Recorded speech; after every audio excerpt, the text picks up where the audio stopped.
Guys, I recognize some of your names. We've emailed back and forth.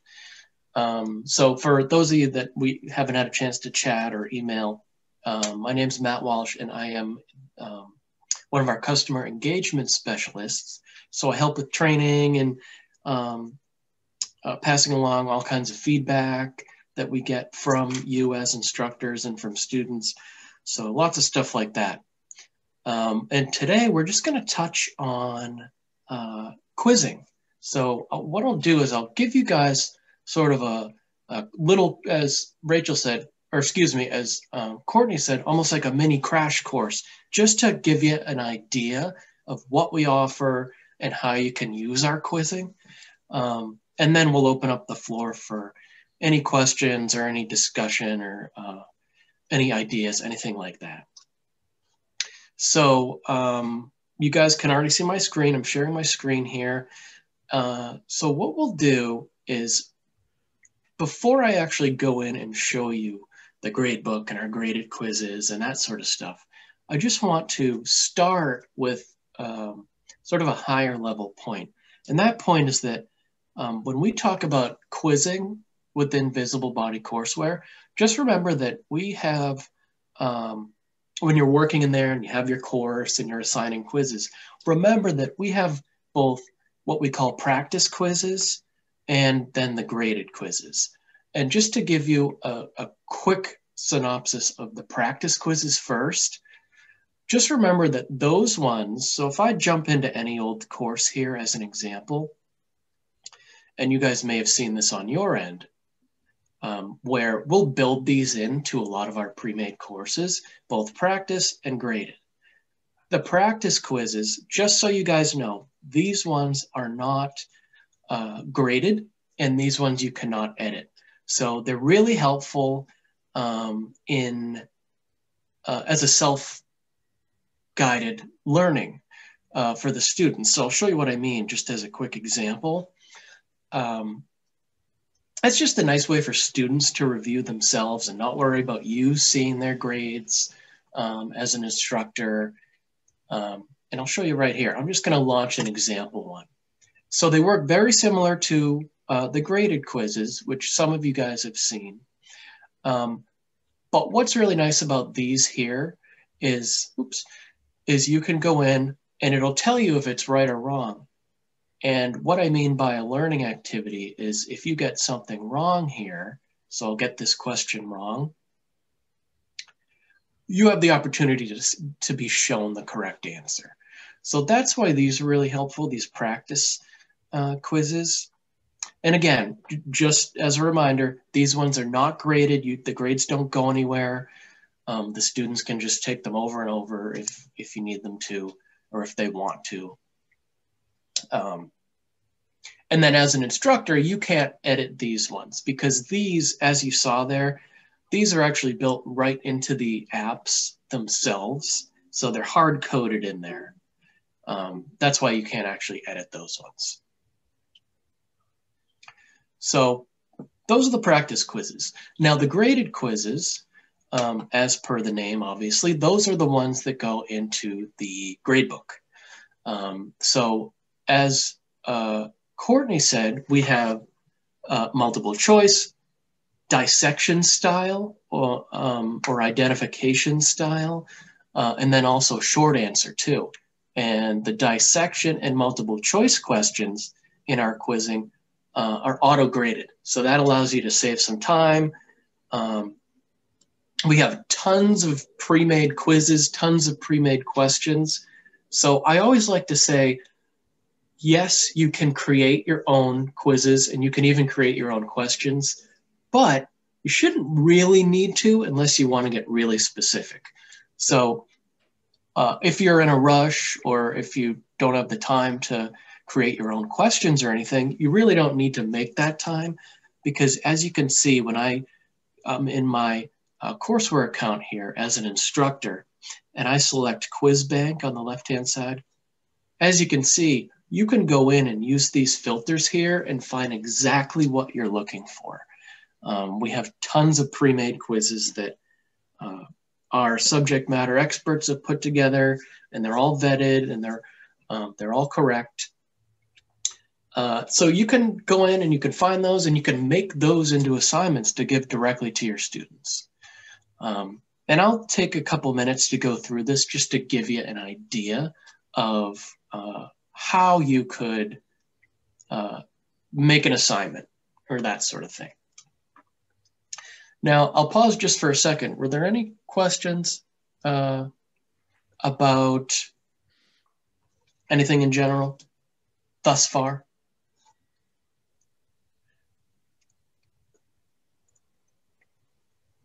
If you have any questions, please use the raised hand feature in the Zoom, and I'll be able to unmute you. Cool. And Courtney, this time I've done it too, but remember last week, was that this week maybe? We had just sent has no all of meaning our to me anymore, so we were just sending all our messages to just the panelists. Yes, I made sure this time when I wrote something. So all I've done it too. Yeah, I was not going to make that mistake again. And it looks like we have a question from Dale. So Dale, I am going to allow you to talk. We're on the air. Okay, I'm actually not Dale, and I don't know how it came up with it. This is Dr. Ginny. Hi. Hey, Dr. G. Hi, Matt. Courtney, it's very nice to officially meet you. It's very nice to meet you as well. Don't ask me how I came up as being Dale Berg. He's our campus coordinator. Anyway, regardless, the question that I have has to do with the created quizzes. See, I'm teaching anatomy, and I have muscles that we need to make sure that we know origin, insertion, innervation, and action. And the question that I have, does your quiz bank or question bank actually have questions that are generated toward that kind of questioning that I could use? Because what I've been doing is the short answer, which obviously then I need to self-grade. And that's been very time consuming for me. So I'm not sure if you've got anything within your quiz bank or within your question bank that would help with that. Yeah, good question. So, and Rachel, correct me if you have other info on this, but there's not a ton on specifically questions on, say, origin and insertion. There might be a couple things in multiple choice, but the dissection questions are more focused on just the structures themselves, not an in-depth look at structures. But let me dig into that a little bit, Dr. G, just in case there's anything I'm forgetting, and I can shoot you an email. I have you in my inbox here. So I was going to say, you have me in your favorite mood. Yeah, I do. It's just a matter of the grading of the short answer, and I have to say that the way it's set up in the grade book, you have to scroll all the way down to the bottom and get yourself all the way over to the area where the quizzes are, quote unquote, ready for grading. And each time you have to scroll down, scroll over, scroll up to find the next individual. So it's very time consuming the way the grade book is set up to be able to grade my short answer quizzes. Yeah, and I'm glad you brought that up just for everyone else too, because I know we had talked about this, Dr. G. That feature where you do right now have that annoying little technicality where you do have to scroll all the way down to use the scroller. We're looking into switching that around so that scroller at the bottom of your screen will always be there, no matter where you are on the grade book. But there's some sort of engineering feat that needs to be done for it that was more than you would think. They would just be able to put the scroller and off you go. But I was in a meeting with one of the development teams, and there is a lot that actually goes into reorganizing the page and that sort of thing. So they're looking into it, is what I can tell you. That's sort of at the higher end of the list of things. You can also change how you word your question. So if you're creating like, instead of doing a short answer, you can do a dissection question saying the insertion point of this muscle is attached where. Yeah, that's a good point too. And you could have them select the bone that it attaches to. Or you can I see. So you have to kind of go back to the identification diagram, and then they would have to essentially hide the muscle to be able to get to the bone. Right. Or fade it if you want both on screen. But I do know that, and I can't give you an exact, time when this is going to happen, but it is at the top of our list to have origins and insertions as, gradable quiz questions, along with microanatomy. That would be so wonderful. Yes, I know, and we get a lot of requests for it, and it is coming. I promise you. I just can't promise you when, because I haven't been given a time frame. I've just been told that it is going to happen. Okay, because one of the things that's a problem with the short answer has to do with the fact that yesterday I had a quiz, a short answer quiz, and for some reason on one of the students, visible body froze. And when she came back, she had just started the quiz and she was not able to get back in because of the fact that it's set up that short answer quizzes cannot have a repeat attempt. So I ended up having to talk with this student, give her the questions, all the short answer questions, so she could give me the answers, and then she ended up having to email me her answers because she was not able to go back into the short answer quiz. Tell me how frustrating that was yesterday. Yeah, the short answers, there's a little work to be done. And Courtney, thanks for bringing that up about the origin and insertion. I was hoping maybe we had some built in there in like multiple choice or something, but I guess they're coming overall. We have a couple in multiple choice. Like if you go to the question bank and type in origin, it brings up about 30 different questions, and most of them are either multiple choice or a type of a dissection. Yeah. Yeah, so there are a few in there. But as far as being able to, do a dissection quiz with, pins and on, attachment points, it's not in there yet, but I know it's coming. Okay. Yeah. That's helpful to know. Great. Well, thanks, Dr. G. In fact, I'm actually going to shoot one of the teams an email to see if maybe we have an ETA. So, cool. Yeah, that'd be awesome. Please. Cool. So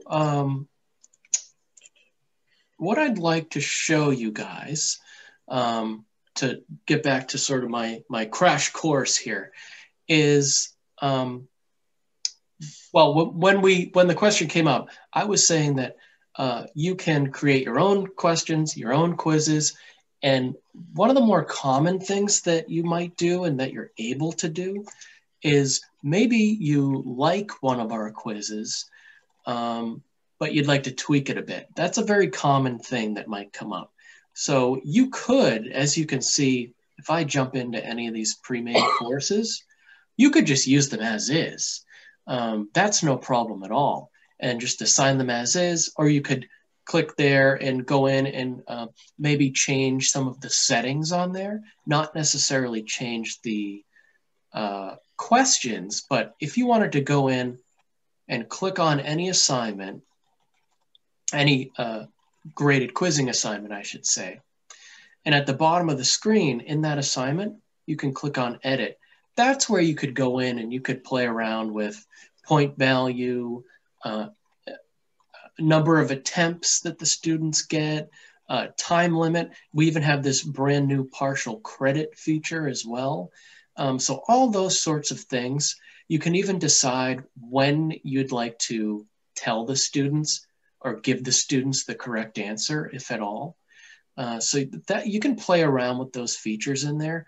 And remember, these settings are on the assignment level, not on the quiz itself. So I bring that up because you'll notice in this particular example, we actually put 4 quizzes in here in this example here. So those settings would apply to each of those.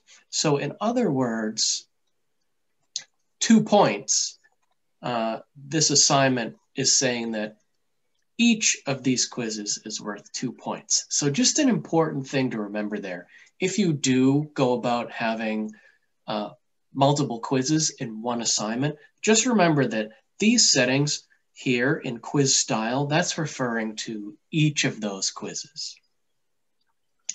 And then as a roundabout way of, say you had 2 quizzes in the same assignment, but you'd like to break those out and give one of them just 1 attempt and give the other one unlimited attempts, you could easily go in and just break those out into separate assignments. That way you can customize them a little bit further. And I can show you guys that as an example in a few minutes. So if I wanted to go in, just to follow up on that example there, if I'm going to jump into our quiz bank, just to give you an example.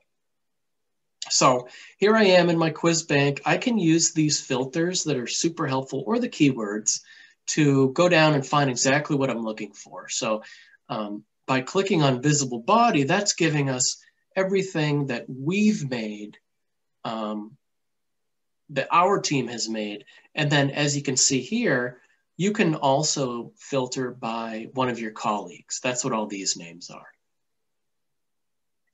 And then what you could do is you could say, well, I only want to really look at dissection quizzes right now, and specifically on the circulatory system. So you can really sift it down and find exactly what you're looking for. You could even go regionally if you want to. And you can go in and you can find exactly what it is that you're looking for.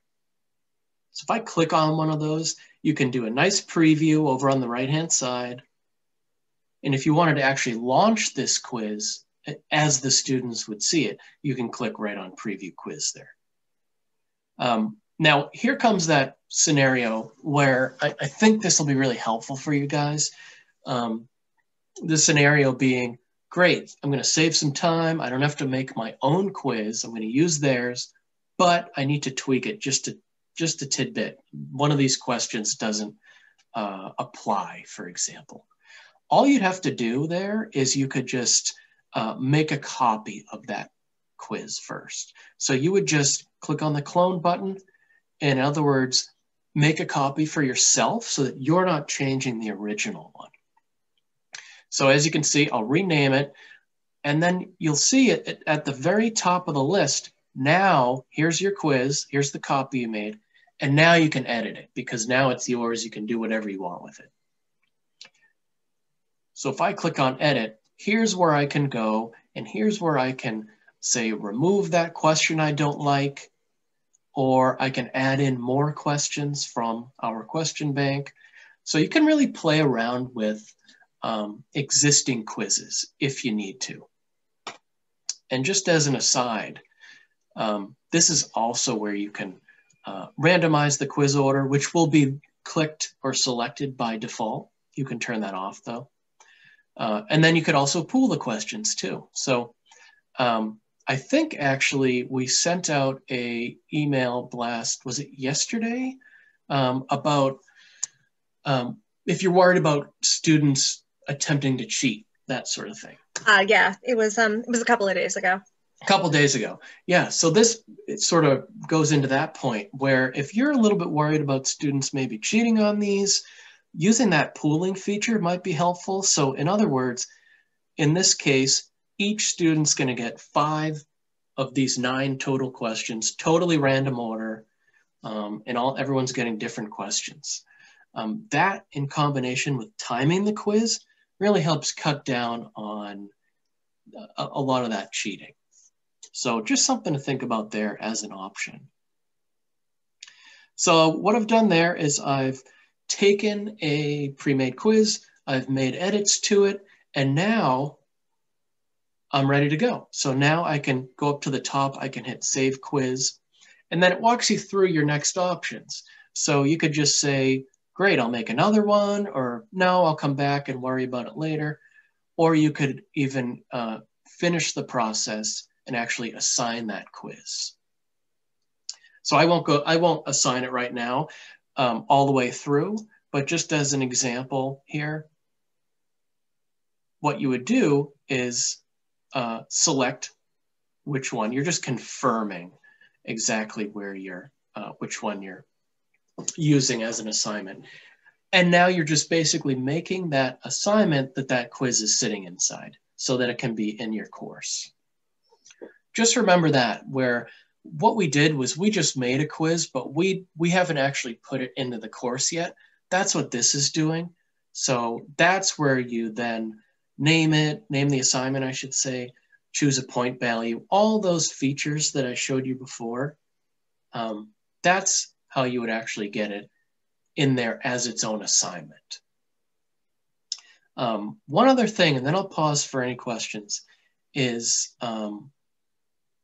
yes, some of you might like that workflow where you can just take our quizzes and tweak them a bit, totally fine. But if you found it easier, some people just like it better to not worry about editing our quizzes. And instead, if in the quiz bank, you could just click right here on Create New Quiz and just go in and select questions yourself.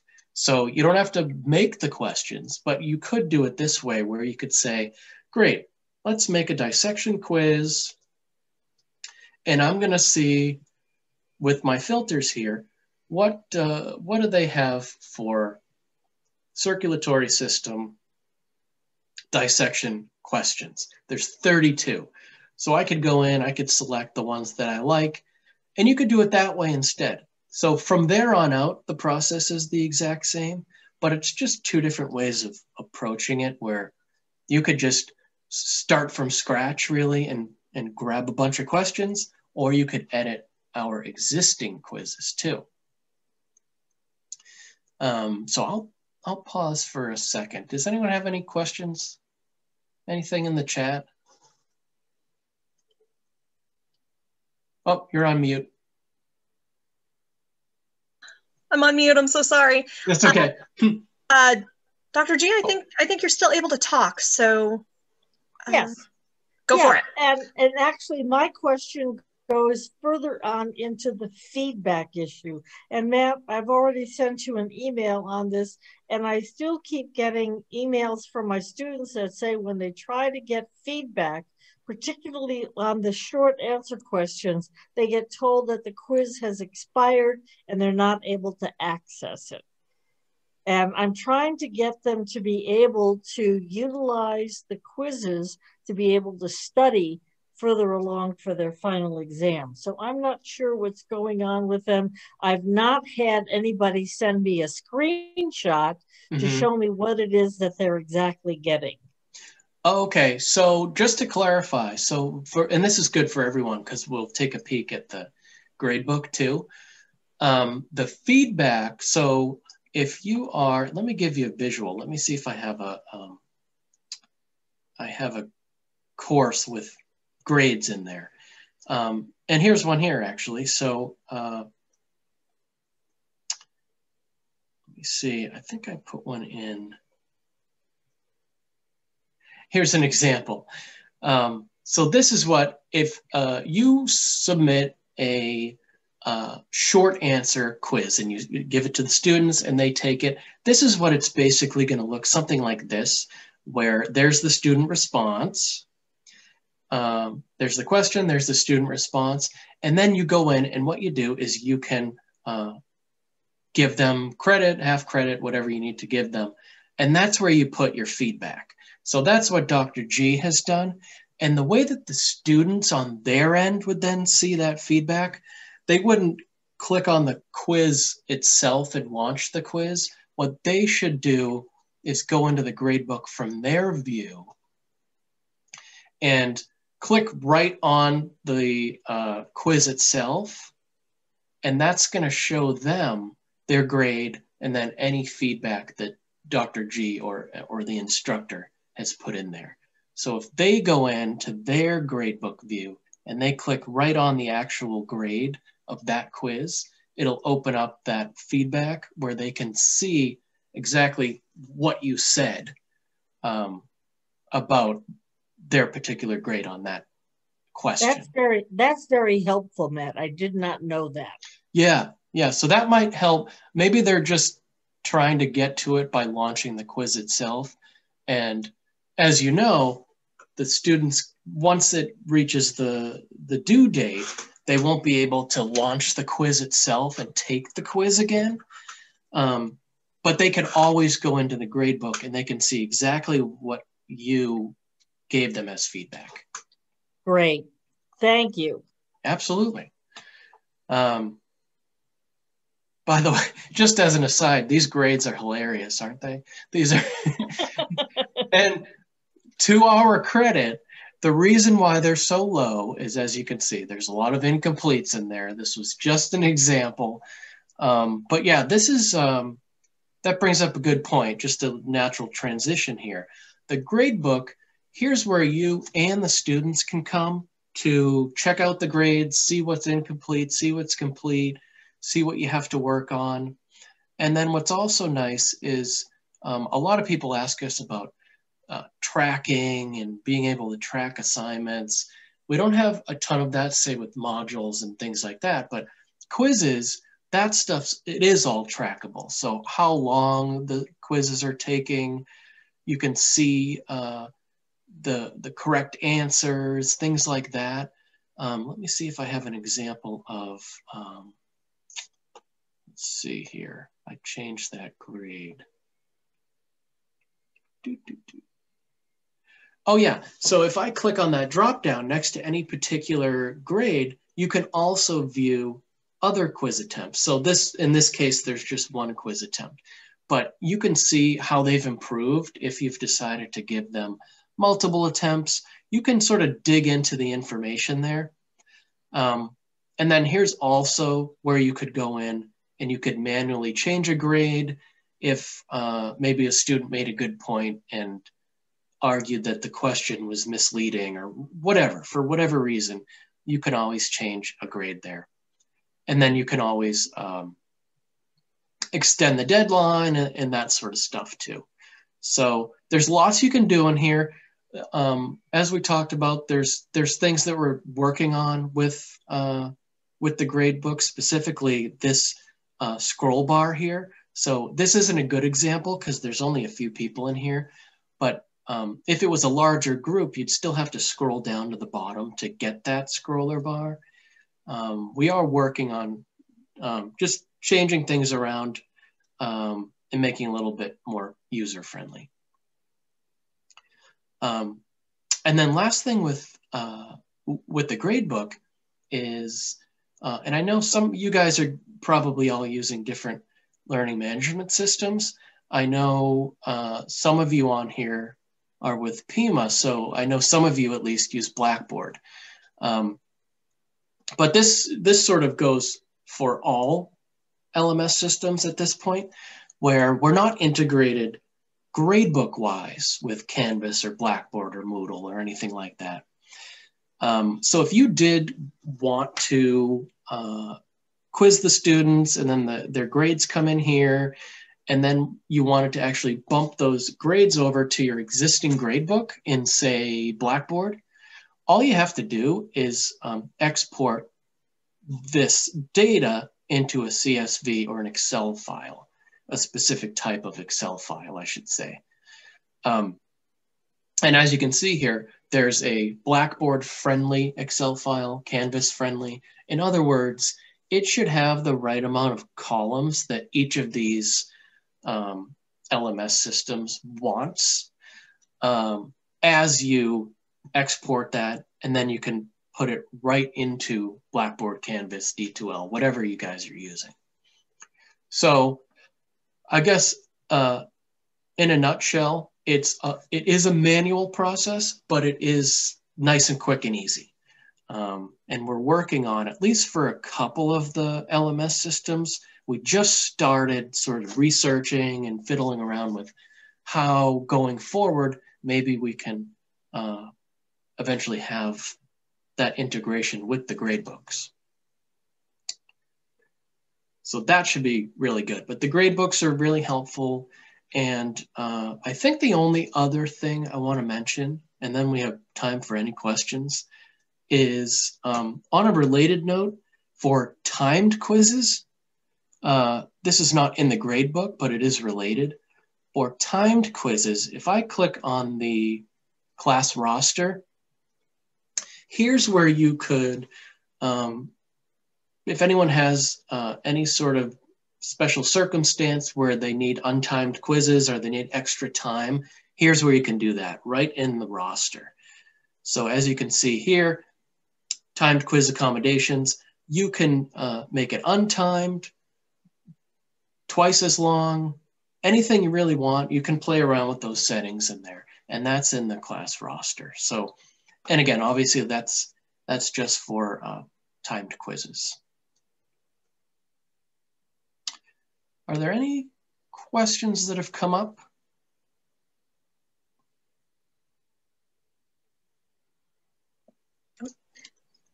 I can't tell if Dr. G's hand is up again or. Yes, it is. Oh, okay, good. I was going to say, I didn't know. I couldn't remember if I had lowered the hand. No. I'm one of those people that has a bazillion questions that I That need is to do. not a bad thing at all.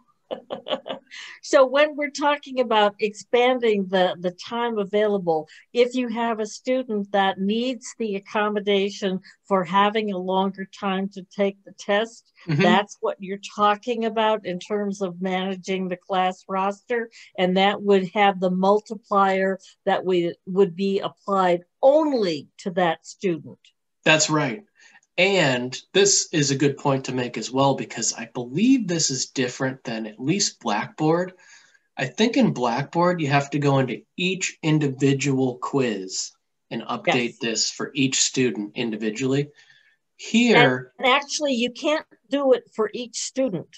Oh. It's one that you have to do it for all students. It can't be done for each individual student. Oh, so okay. If I wanted to allow 1.5 times, or a 60-minute quiz that I want one student to have a 90-minute quiz, I have to change it for everybody. Oh, that's good to know. Yeah, in our system, it applies to the student for all of their quizzes. That's sort of how we set it up. We make the assumption that if we are giving Lori's student 1.5 times the amount of time that everyone else has on the quizzes, we assume that that will apply to all the timed quizzes. So you won't have to go into each quiz and update that one student each time. So that's a nice little feature there, just to help you with any students that have certain circumstances that require that. Great. That's helpful. Great, yeah. One thing I didn't actually show you guys, and I'll just show you very quickly, and then we can open the floor for any questions, is I didn't actually show you how you could create an assignment out of a quiz.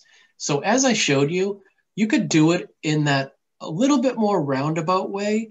If you wanted to go in and just sift through and see what kind of quizzes are in there, or see what kind of questions are in there, you could do it that way and go through that process as we showed you and make an assignment that way.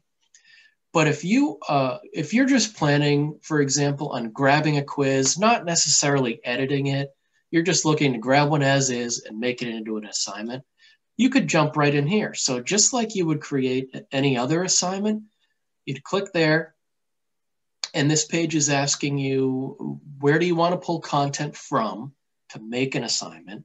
So you would just click Graded Quiz Bank. And then, as you can see here, find exactly what you're looking for, plop a check mark next to it, and off you go. So you're just now making that assignment that the quiz is going to sit inside, and you're going to fill out all this information, and then it'll be within those assignments. So think of it that way, where if you're keeping it a little bit more streamlined and not necessarily editing the quizzes, you're just going to grab it. I would suggest you could just do it that way, where you could go in and create a new assignment, grab a quiz, and off you go. Okay, so I'll stop talking and open up the floor. If anyone else had any questions or really anything that might have come up, and Rachel and Tom and Courtney, if I missed anything, feel free to jump in. I don't think so. I think you pretty much covered anything, yeah, everything in your little crash course on quizzing. But please, if anybody has any questions, no matter how ridiculous you might think it is, promise you it's not, just use the raise hand feature and I will unmute you.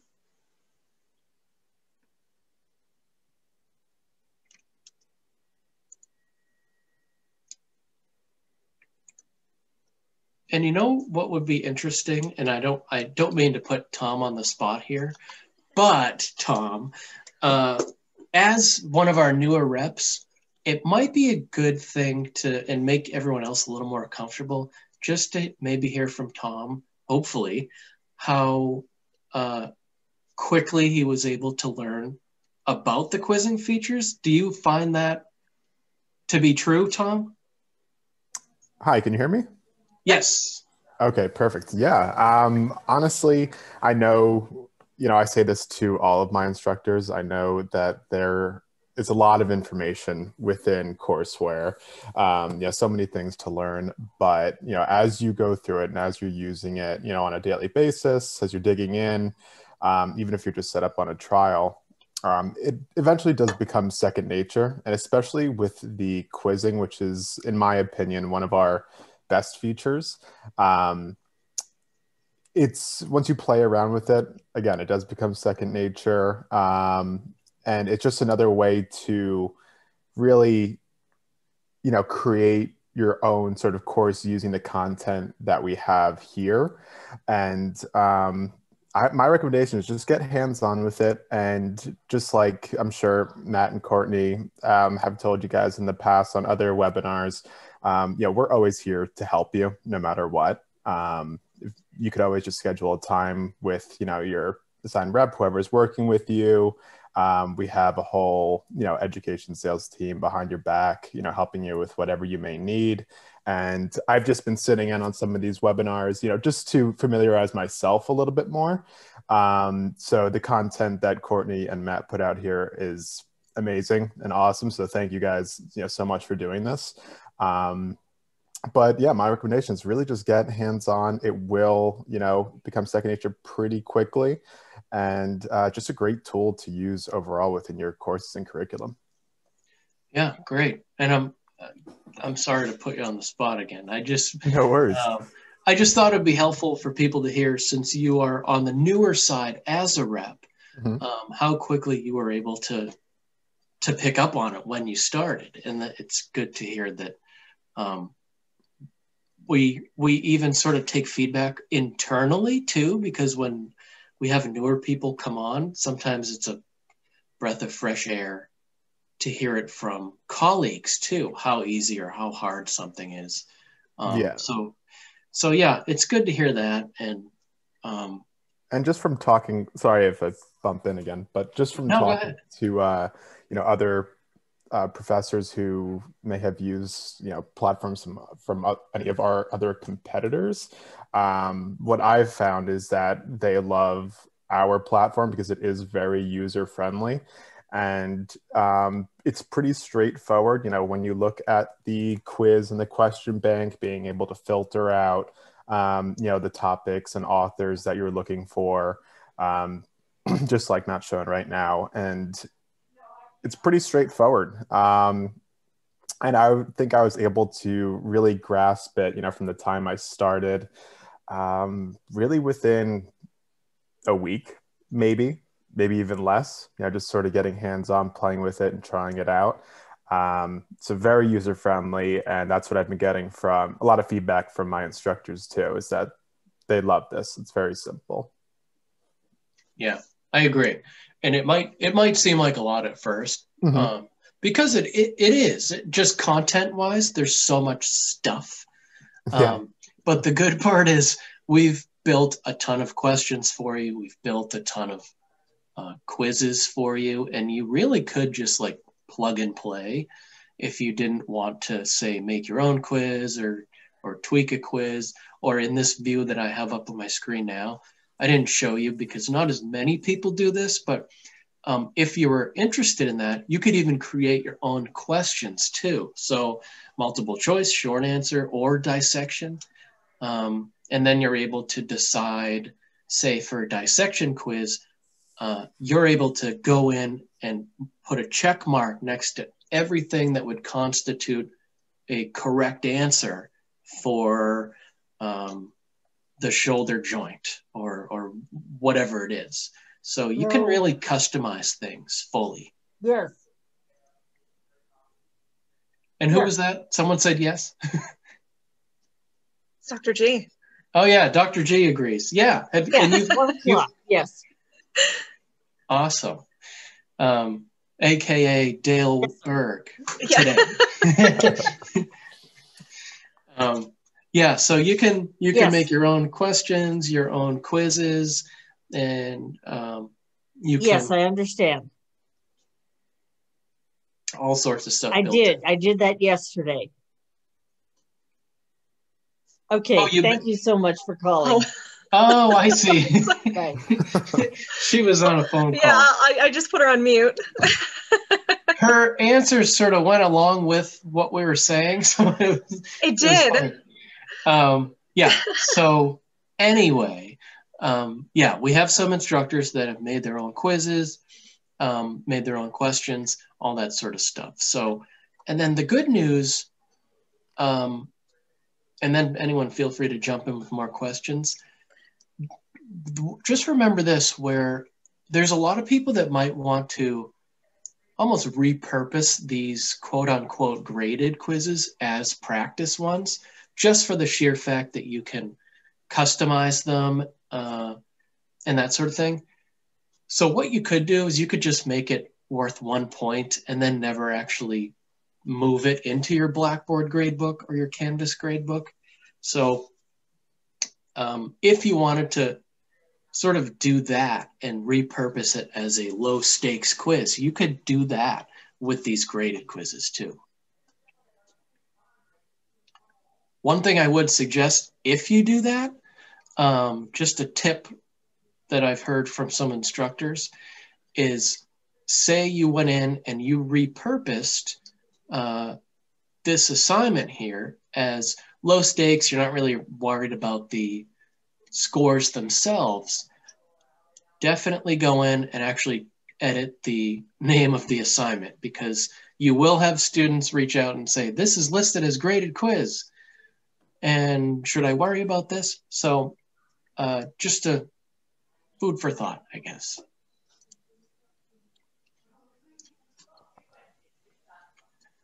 Yeah. Any other questions? And again, just kind of piggybacking on what both Matt and Tom have said, you know, go in and play around. You're not going to break anything. I find the best way to learn is to just dive right in. So, yep. Dr. G, you're on the air. It's just me again. And I just want to say that I really appreciate these office hours webinars because it's very helpful for me. And I apologize for the interruption that occurred. I actually got a phone call from a doctor's office. Oh, that's okay. I needed to do that, and that's why I didn't respond to you. But anyway, what I really wanted to say is having these webinars has really been helpful for me because each week I have a quiz in my A&P lab for the students, and being able to give them the right information, being able to create the quiz, and now you've given me some more ideas to work with, has been really helpful for me. Yay! Yeah, that's great to hear.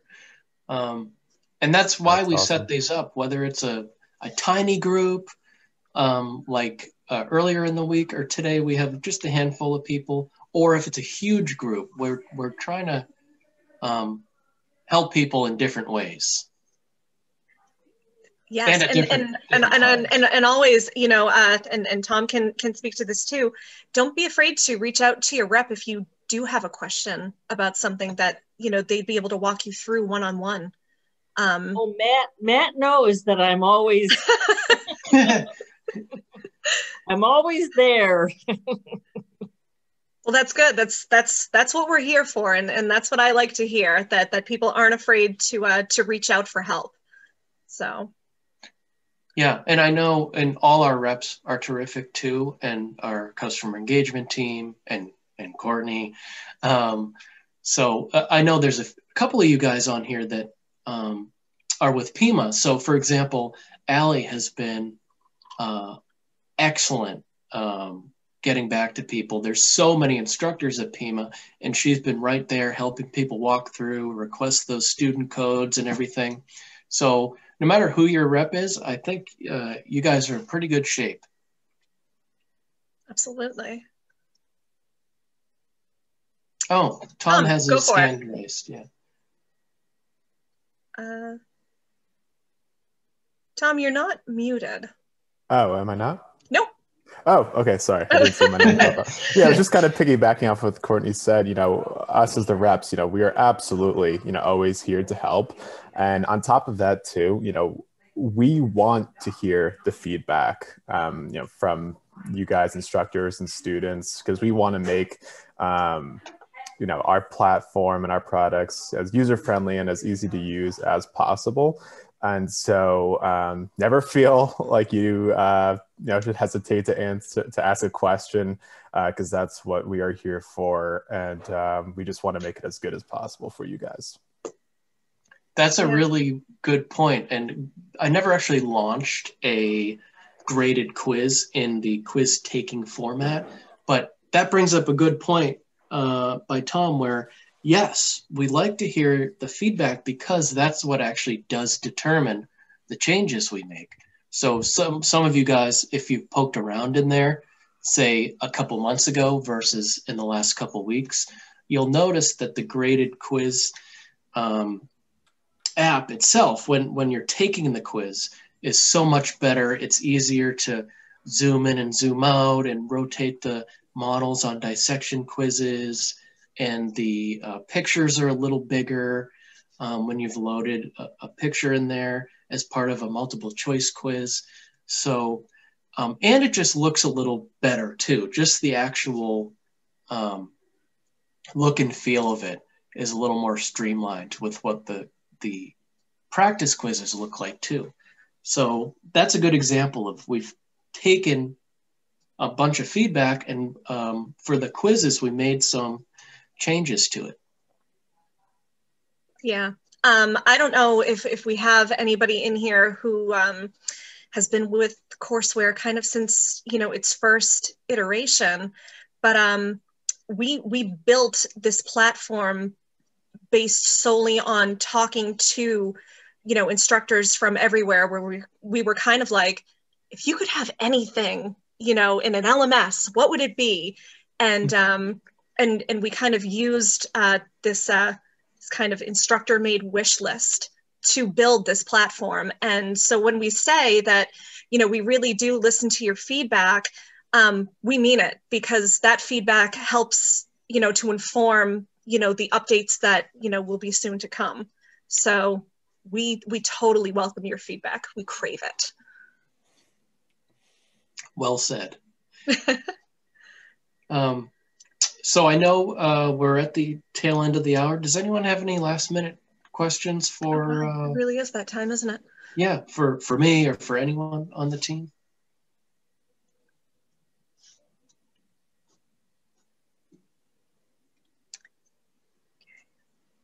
Cool. Carolyn. Yep, Carolyn just says, thank you. Very easy to understand. Glad to hear it, Carolyn. Thank you so much for spending an hour on your Friday with us. So I think we could just wrap it up real quick. Yeah. So if you have any questions that, kind of crop up after, the fact, after this ends, reach out to your reps, reach out to our support team. Our support team is wonderful. I will also, again, be sending a follow-up email tomorrow with this recording, along with some kind of follow-up items that we talked about today. And you will be able to watch this and all of our previous office hours on our YouTube channel. And I will be sharing that link in the email as well. So glad to hear it, Tom. And yeah, so thank you so much again for joining us. We will be hosting a couple of more office hours next week, and I'll be sending out an email about that as well. So I guess until next time, have a wonderful weekend, everybody. Yeah, whether you're on the East Coast, the West Coast, wherever you guys are, have a good rest of the day and a good weekend. Bye, everybody. Bye, guys.